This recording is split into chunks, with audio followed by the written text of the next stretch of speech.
In a dark, secluded road, two police officers are transporting the notorious criminal, Krug, to prison. Something seems to be going on in Krug's head. Restless, Krug asks a pit stop to pee, but they refuse.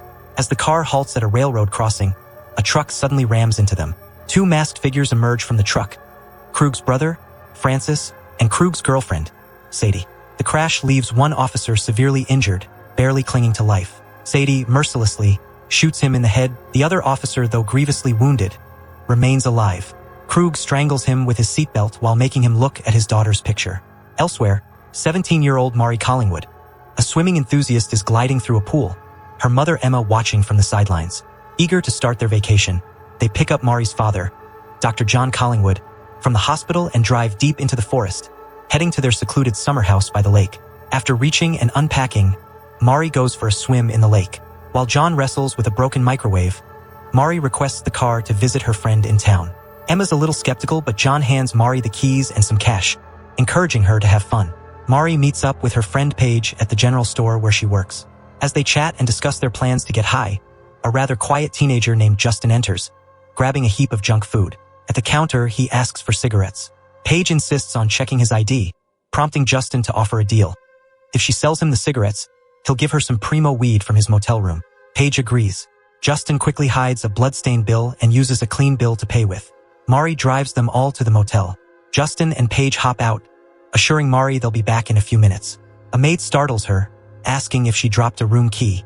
Growing impatient, Mari enters the room to find Justin and Paige already smoking a joint.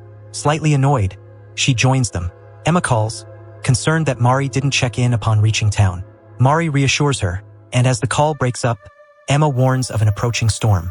Mari decides to stay the night at Paige's house and hangs up. High and carefree, the three of them are having some fun like typical teenagers. Their fun is abruptly interrupted when the door flung open and in comes Krug, Francis, and Sadie. Krug, seeing the two girls, is furious with Justin for bringing them to the room. Justin stammers that he didn't expect them back so soon and thought he could offload the weed. Krug punches Justin, then throws a newspaper at him, revealing that his escape is all over the news. Justin turns out to be Krug's son. Krug eyes the girls, pondering their fate. Mari and Paige plead, promising they won't tell a soul, but Krug refuses. Mari asks Justin for help, and when he confronts his father, he gets punched again. Somehow, Paige breaks free and dashes into the bathroom, trying to use her phone, but there's no signal. Francis bursts in, throwing Paige down and hitting her head on the sink. He then destroys both the girls' phones. The gang and the girls speed off in Mari's car. Mari realizes that the same road leads to the summer house. Mari, trying to keep calm, tells them it's to the left, so Krug turns left. Mari notices the car's cigarette lighter directly in front of her. Mari, taking the opportunity, takes the cigarette lighter out and burns Sadie's forehead. Chaos ensues as Mari attempts to jump out of the car, but Sadie holds her down. The struggle causes Krug to lose control, crashing the car into several trees. Taking a chance, Paige sprints through the forest, eventually finding a construction site. She screams for help, but the noise from the machinery drowns her out. Eventually, Francis and Sadie catch up to her and take her back. With both the girls tied up, Krug says, it's time for Justin to become a man, and asks him which girl he wants. Justin refuses, and so Krug grabs hold of him and forces him to grope Mari. Paige speaks up and tells Krug he is pathetic.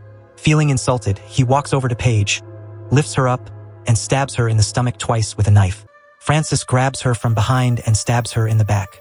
Krug comes back to Mari and starts tearing her clothes off, saying he will do the job since his son does not want to become a man. Mari screams in pain as she is assaulted and Paige slowly bleeding to death. She begs for Justin to help, but he is helpless and guilty as all this mess happened because of him. During the cruel act, Krug rips off Mari's necklace and throws it to Justin, who puts it in his pocket. Seizing an opportunity, Mari grabs a rock and strikes Krug on the head, then bolts. Krug fires at her but misses as she reaches the lake and dives in. He continues shooting, but Mari evades him until a bullet finally hits her in the back. She stops and sinks beneath the water. With the storm closing in, the gang decides to leave, forcing Justin to walk with them. As they trudge through the woods, they stumble on a house and knock. Call it bad luck or good luck, it's Emma and John having dinner. Opening it, the couple finds the injured, rain-soaked gang. Krug claims their car broke down and asks for help. The couple, unaware of who they really are, invite them inside. John helps set Francis' broken nose while Emma makes coffee and hot chocolate.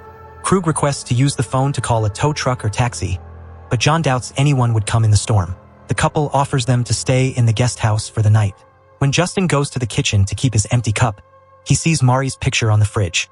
After finding out Mari is their daughter, he goes to the bathroom and breaks down. Krug tells him to get his act together and come out. Justin quietly goes back to the kitchen and places Mari's necklace around the cup, making sure his father and the others do not find out. After they leave for the guest house, Emma expresses her unease about their guests, but John dismisses it. Suddenly, they hear loud banging from the porch. Investigating, they find a rocking chair making a noise and are shocked to discover Mari lying there. John sees she has been shot and carries her into the living room. He immediately starts treating her to save her life. He instructs Emma to get alcohol and towels from the kitchen. There, Emma finds Mari's necklace wrapped around Justin's cup and realizes who their guests are. As Mari struggles to breathe, John turns her on her side, makes a small cut in her back, and inserts a tube to help her breathe. Emma tells John that their guests are responsible for Mari's condition. She had seen Mari wearing the necklace before she left, and she knows Justin left it around his cup.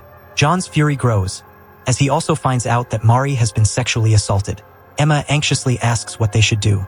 With the nearest house miles away, no car, and the gang still there, John says they need to be prepared for anything. Since Mari needs a hospital, they plan to use their boat to get there. With Francis asleep in a nearby chair, Justin sneaks into the bedroom and steals Krug's gun. John heads to the boathouse to ready the boat and searches for the key. He notices some tools and grabs a hammer to use as a weapon. In the kitchen, Emma eyes some knives just as Francis suddenly appears, saying the lightning woke him and asking for a drink. To prevent him from seeing Mari's picture on the refrigerator, Emma flirts with him, claiming John is passed out upstairs. She offers Francis some wine and tells him to wait in the living room while she fetches glasses. Francis goes into the living room and is stunned to see Mari curled up by the fireplace. But before he could process anything, Emma quickly smashes a wine bottle over his head and stabs him. John returns from the boathouse and joins the fight. They both try to drown him in the sink, but Francis succeeds in pulling out the plug. John then put the disposal switch on, trapping Francis's hand. John ends his life by smashing a hammer at the back of his head. John decides to end this once and for all for the sake of their daughter. They sneak into the guest house, armed with a butcher knife and a fire poker, ready to confront and kill the gang. They cautiously approach the bedroom and spot Krug and Sadie in bed. They also notice Justin sitting nearby. Justin, holding the pistol, surprises them by offering it to John. As John cocks the gun, the noise wakes Sadie. John fires, grazing her neck and also waking Krug. Chaos erupts and Sadie runs into the bathroom and locks. John attempts to shoot Krug, but Krug escapes through the window, heading back toward the house. John manages to take down the bathroom door, but Sadie grabs a pole from the shower and uses it to attack John, knocking the gun from his hands. Justin tries to intervene and help John, but Sadie knocks him out cold. Emma grabs the pistol and shoots Sadie, killing her. Krug is at the house, puzzled by the Collingwoods' sudden aggression. His confusion turns to rage when he spots blood on the table and discovers Francis' body in the kitchen.